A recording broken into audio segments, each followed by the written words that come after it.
The scent of roasted turkey and cinnamon hung thick in the air. It was supposed to smell like home, like safety. It smelled like a trap. My father, Mark, stood at the head of the table. He held the silver carving knife, the one my grandfather had given him. He tested its weight, turning it over in his palm. His eyes scanned the 12 faces around the table. Aunts, uncles, my older brother, David. All of us waiting for the performance to begin. He was the king, and this was his court. I was just trying to stay invisible. I leaned over to refill my mother's water glass, my movement small and quiet. That's when he cleared his throat. The sound cut through the low chatter like a blade. "A toast," he announced. His voice boomed, filling the sudden, heavy silence. "To family, and to contribution." His eyes found mine and locked on. They were cold, flat. I froze, the heavy glass pitcher hovering over Mom's glass. Across the table, my brother David's lips curled into a smirk. He'd been in Dad's ear for weeks, poisoning him with little whispers about my laziness, my lack of ambition. My father placed the carving knife down on the table. The thud of the steel against the wood was like a gavel. "Some of us," he continued, his gaze pinning me in my chair, "contribute more than others. And some of us, well," he let the word hang in the air, savoring the moment. "Some of us are just dead weight." The air turned to ice. My face caught fire, a hot tide of shame crawling up my neck. I could feel every eye on me, then quickly looking away. My Aunt Carol shifted, the fabric of her dress rustling. My mother, so frail in her chair, just stared down at her empty plate. No one said a word. No one defended me. Their silence was an agreement. He wasn't done.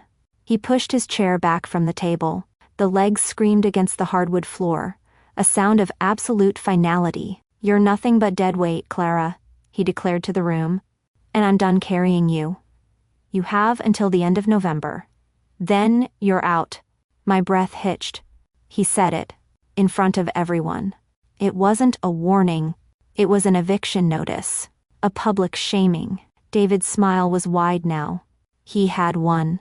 I slowly set the pitcher down. My hand was trembling so hard I was afraid the glass would shatter. I risked a glance at my mother, pleading with my eyes. She wouldn't look at me. She was a prisoner here, too. "Okay?" I whispered. The word was so quiet, I barely heard it myself. He nodded, satisfied with my surrender. He picked up the carving knife again. "Good. Glad we're clear." Then he plunged the knife deep into the turkey, a violent, final punctuation mark on my life in that house. That night, I didn't sleep. I didn't cry. I packed. Every book, every sweater, every photograph of a person I used to be. I moved like a ghost through the halls, boxing up my world. By 4 a.m., my room was sterile, empty. I boxed everything, shut down every account. He had given me a deadline. I decided to move it up. He had called me dead weight, and I was about to become so light he would never feel me again. He called me dead weight. The thing is, just 3 months ago, I was my mother's lifeline. I remember the day I moved back home. I'd packed up my small apartment, put my graphic design career on ice, and walked back into my childhood bedroom. Not because I'd failed, but because my mother was sick. My father called it the situation. He never used the word cancer. He talked about insurance premiums and hospital parking fees, but he never sat with her through the chemical drip of chemo. He never held the bucket when her body rejected the medicine that was supposed to be saving her. I did. My life shrank to the 4 walls of her bedroom. It became a world of pill schedules, temperature checks, and the soft, constant hum of the oxygen machine. My father saw my presence as a failure. "Your brother is closing deals, and you're changing bed sheets," he'd scoffed one night, his eyes glued to the stock market channel. He saw me living at home, but he refused to see why. Before the pounding on the door started, I was doing one last sweep of my now empty room. My eyes landed on the corkboard above my desk. Tucked behind a pin was the real reason for all of this. A bill from the oncology center. It was crumpled from how many times I'd folded and unfolded it. A copay for a PET scan. A bill for $30,200. A bill my father was supposed to have paid a month ago. Stamped across the top in angry red ink were 2 words, past due. I found it in the mail last week. When I showed it to him, he'd barely glanced at it. "I'll handle it," he grumbled, waving me away. He never did. He paid the mortgage. He paid for his car.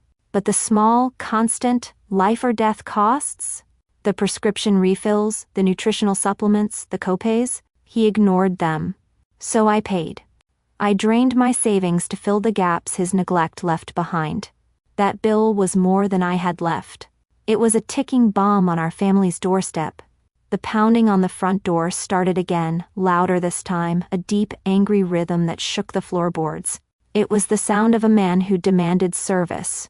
A man who had just discovered a vital utility had been shut off. His voice boomed through the door, thick with fury. "Clara, open this door, your mother needs you." But I knew. He wasn't worried about Mom. He was worried about himself. He'd woken up to a silent house and realized his unpaid live-in nurse was gone.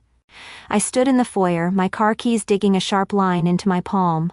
My packed boxes were stacked against the wall, a makeshift barricade between my past and my future. Through the peephole, my father's face was a distorted mask of red-faced fury. "Clara, what is the meaning of this?" His voice boomed, muffled by the solid wood of the door. "The coffee maker isn't even on." His first thought, not my mother's health, not where I was going. Coffee. The sheer, breathtaking selfishness of it almost made me laugh. "Her morning pills are on the counter." I called back. My voice was surprisingly steady. "The full schedule is on the fridge. You can handle it." A beat of stunned silence. I could feel his shock through the door. I had never, not once in my 26 years, refused him anything. He expected me to crumble, to apologize, to beg. "This is ridiculous," he roared, the sound vibrating through my feet. "You're being childish and ungrateful. Open this door right now, or I swear to God." I didn't wait for the end of the threat. I reached out and turned the deadbolt. The loud, metallic click was my answer. It echoed in the foyer. It was the loudest sound I had ever made. He rattled the doorknob violently, then began pounding again, his fists hitting the wood in a furious rhythm. It was useless. I looked at the boxes, at the life I had so carefully packed away. This was real. I was really leaving. My phone buzzed in my pocket. My stomach clenched, but it wasn't him. It was my Aunt Carol, his sister. I answered, my voice a raw whisper. "Hello?" "I heard what happened," she said. Her tone was calm, practical. Carol was a nurse. She didn't have time for family theatrics. "My phone's been blowing up all morning. Your brother is spinning quite the tale." "I'm sure he is," I said, my throat tightening. "Where are you going, honey?" she asked. It was a question of logistics, not an accusation. I booked a cheap hotel for a few nights," I admitted. "After that, I don't know." There was a pause. "Don't be stupid," she said, her voice firm but kind. "My guest room is empty. It's not much, but it's quiet, and the door has a lock." She said it with meaning. "I'm 20 minutes away. Come here." Tears I didn't know I was holding back pricked my eyes. It was the first life raft I'd been thrown in an ocean of shame. "Okay," I breathed, the word full of relief. "Okay, Carol. Thank you." The pounding outside had stopped. I risked another look through the peephole. My father was on the front lawn now, pacing back and forth with his phone pressed to his ear. His face was grim. The brute force attack had failed. He was moving on to his next weapon. My phone buzzed again, this time with a notification. A new message in the Family First group text. The preview showed my brother's name. David. The public execution was about to begin, and I knew exactly who was sharpening the axe. Aunt Carol's kitchen smelled like coffee and bleach. It was the calm, clean scent of sanity. She placed a heavy ceramic mug in front of me, its warmth seeping into my cold hands. Then my phone screen lit up on the table, and the insanity found me again. It was a notification from the family group text, a preview of a message from my brother, David. "Urgent. Mom is alone. Clara walked out on her this morning without a word." Dad is a wreck. We need to figure out a care schedule ASAP. My stomach twisted into a knot. Walked out on her? So clean. So vicious.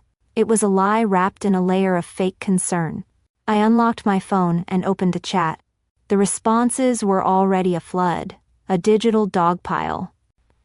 My Aunt Sherry was first. That's horrible. Is your mom okay? Then my Uncle Mike. I knew she was ungrateful.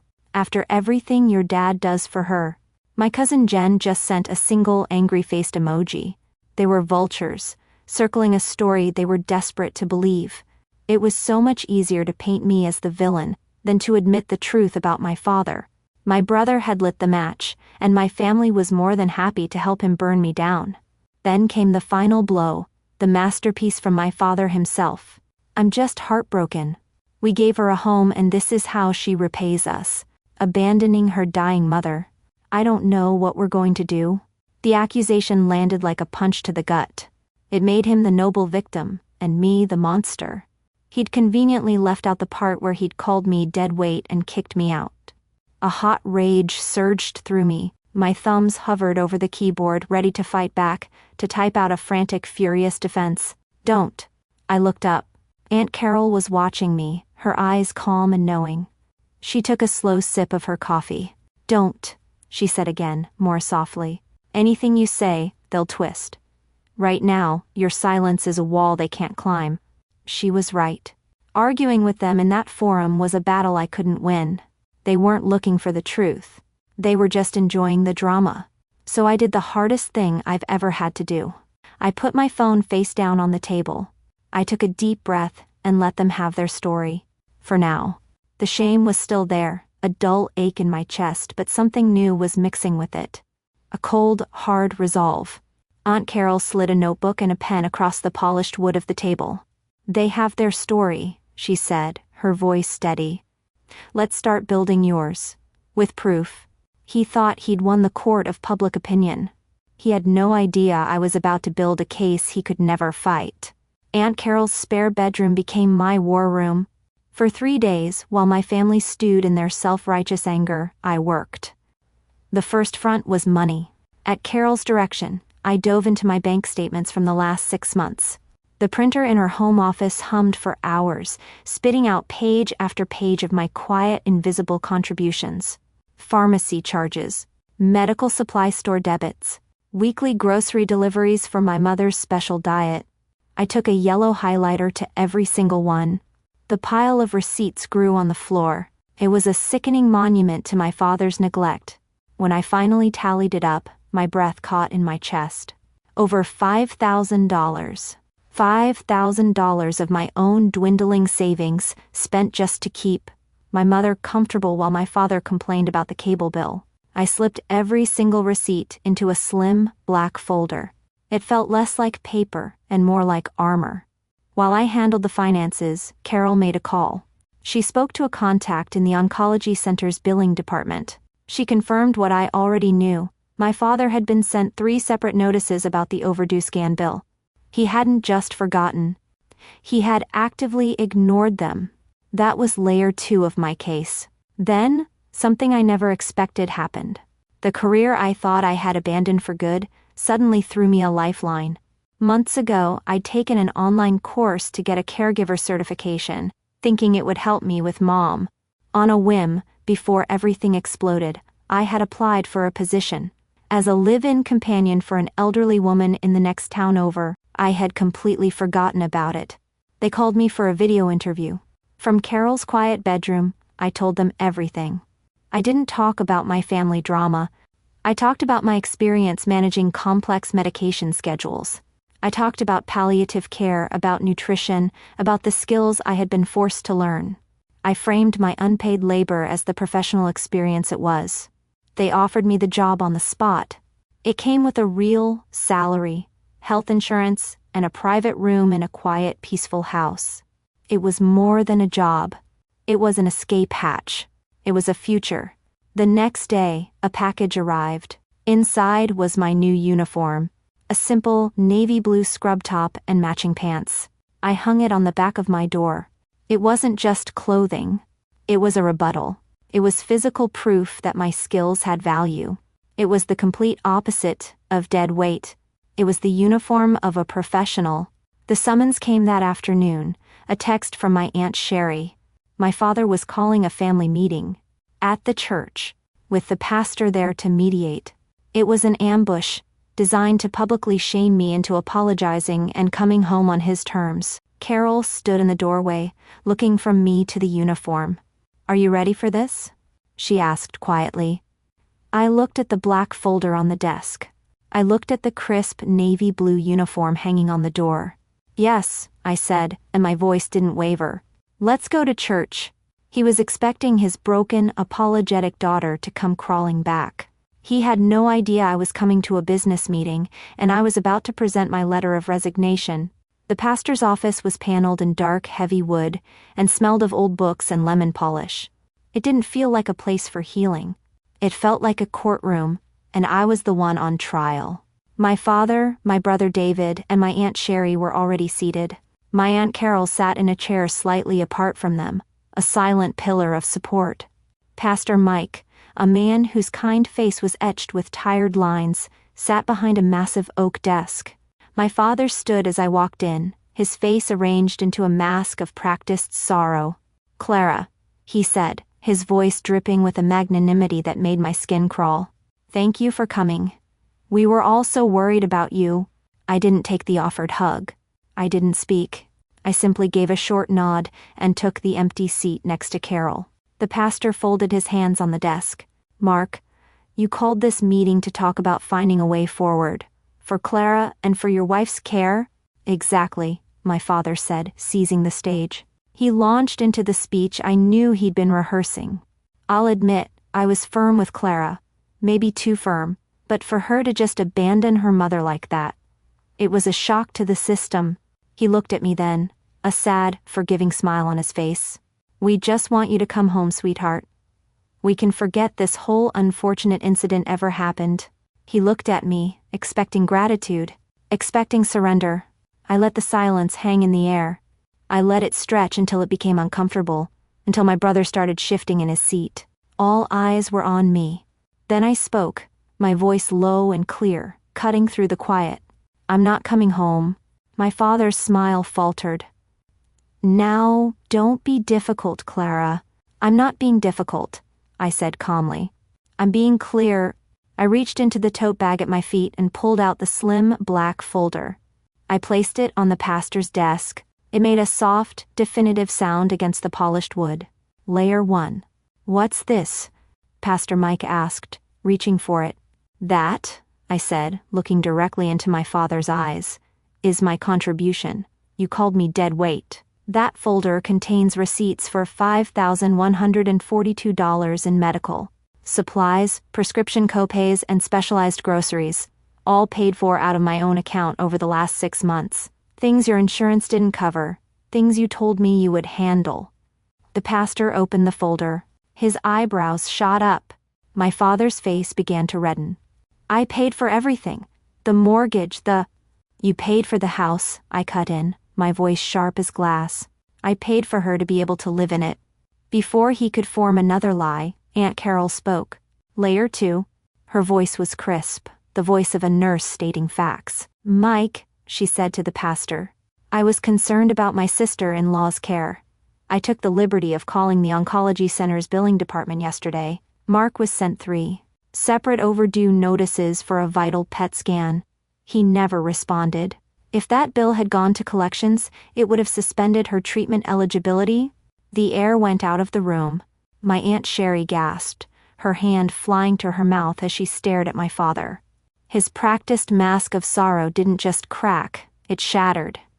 All that was left was a cornered man's ugly rage. "This is a family matter."